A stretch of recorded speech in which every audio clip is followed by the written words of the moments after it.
Tula ng isang kuripot. Ako ay isang kuripot. Ako ay hindi madamot. Sa paggastos ako ay natatakot dahil pera ko ay hindi pinupulot. Kuripot ako at ipinagmamalaki ko na hindi ako umaasa kahit kanino.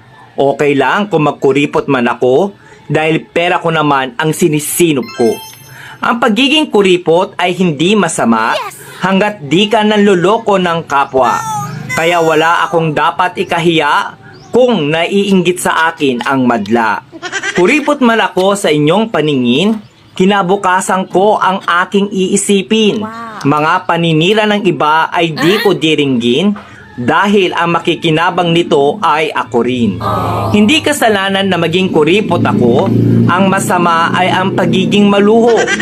Huwag magpasikat kung hindi naman totoo, lalo nang kung sa utang nang galing ito. Ako ay kuripot magpakailanman. Pera ko ay aking papahalagahan upang may magamit sa kinabukasan at hindi na ako kailangang mangutang.